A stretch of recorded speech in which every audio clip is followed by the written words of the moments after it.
તો આજે તો સવારના પોરમાં નાસ્તો કર્યા પહેલા શ્રીજાબેનને સ્કૂલે નવરાત્રિનું ફંક્શન હતું, તો શ્રીજાબેનને સવારમાં તૈયાર કર્યા. તૈયાર કરી દીધા પછી આપણે ફોટા અને વિડીયો તો બનાવવા જ પડે, એટલે અમે તો શેરીમાં બહાર નીકળી ગયા અને માંડ્યા વિડીયો બનાવવા. પછી થોડાક ફોટા પડ્યા અને વિડીયો ઉતાર્યા અને પછી અમે વયા ગયા અને સ્કૂલે મૂકવા. દ્વારકાધીશ મિત્રો, સ્વાગત છે તમારું આજના આપણા નવા વ્લોગમાં. મિત્રો હમણાં 2-3 દી એક તો નવરાત્રી અને અમારા અંશભાઈનું ઓપરેશન કરાવ્યું હતું, તો એ અત્યારે હોસ્પિટલે છે. તો એના કામકાજમાં હતા એટલે આપણે વિડીયો નહોતા બનાવતા, નાના શોર્ટ મૂકતા હતા. તો આજે આપણે વ્લોગ બનાવશું, તો તમે વિડીયોમાં બન્યા રહેજો અને આજનું કામકાજને હું હાલે છે એ બધું તમને બતાવીશ. અહીંયા આપણે 12 નંબરના સેટમાં ચારેય ઓપરેટરો ચારેય મશીન ઓપરેટ કરે છે. અહીંયા બધું કામ રેગ્યુલર હાલે છે, જોઈ લ્યો. દર વખતની જેમ મિત્રો, ગુરુવાર એટલે આપણે મોસમ હોય, કારણ કે મંગળવાર ડે અને નાઇટનો માલ હોય અને બુધવારની નાઇટનો માલ ભેગો થયો હોય. એટલે ગુલશનભાઈ સવારના વહેલા 20 મીંડા છે કરવા. અહીંયા માલના તપા લાગી ગયા છે. જયભાઈ અને બંસીભાઈ કામમાં લાગી ગયા છે એક ધારા. એ હવે આ બધું મટીરિયલ આજે ડિસ્કસ કરવું પડશે, કારણ કે મટીરિયલ થઈ ગયું હોય જાજુ. 12 નંબરમાં ઉત્તમ અને સિરાજભાઈ મશીન નાખે છે.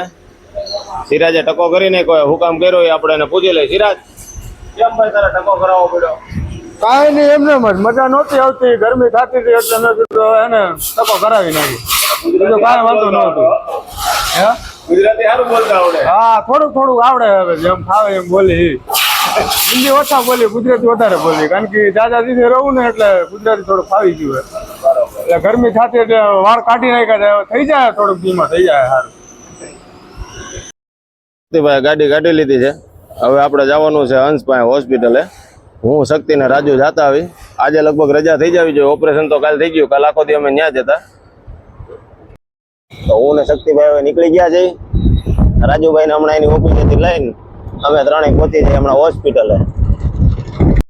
રાજુભાઈ એનું ફટફટિયું લઈને આવી ગયા છે.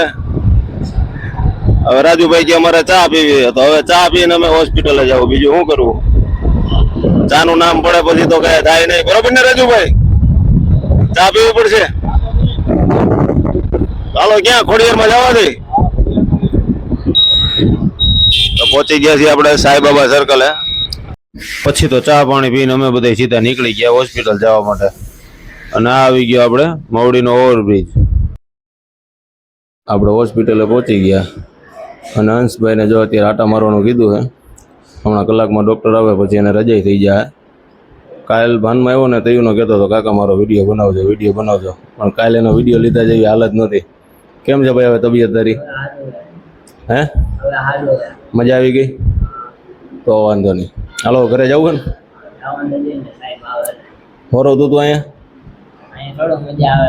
નથી મજા આવતી? કાંઈ વાંધો ના, હાલો હમણાં સાહેબ આવે એટલે તને ઘરે લઈને ગયા છે. બીજું શું હોય? જો અમારા સેવાભાવી રાજુભાઈ કાંઈ એની નથી છે ને, કીડીઓને હેરાન કરે, ખવડાવે, મજા કરાવે. જો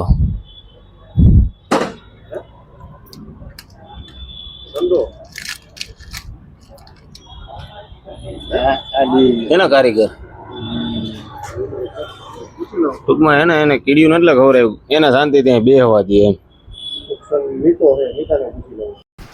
અરવિંદભાઈ અમારે રીસાણા છે. આ પાછળ જો બધી ખમદાણ કરી છે, મમરા બધી ફગાવ્યા છે. એને છે ને આ સેલ્ફી સ્ટિકથી રમવું હોય અને વિડીયો ઉતારવો હોય. હે અરવિંદ, કાં રીસાઈ ગયો મારો દીકરો? મારે હામું તો જો લે, આ તો ઢોંગ કરે જ તું.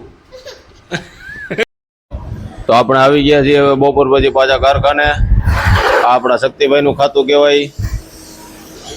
શક્તિભાઈ હોસ્પિટલે ભેગા હતા, તો એનું કામ બાકી હોય શક્તિભાઈ અત્યારે કરે છે. જય અને શક્તિભાઈ બે થપ્પા મારવા બેસી ગયા છે. હવે આપણે આવીને બેસી ગયા છીએ ઓફિસમાં.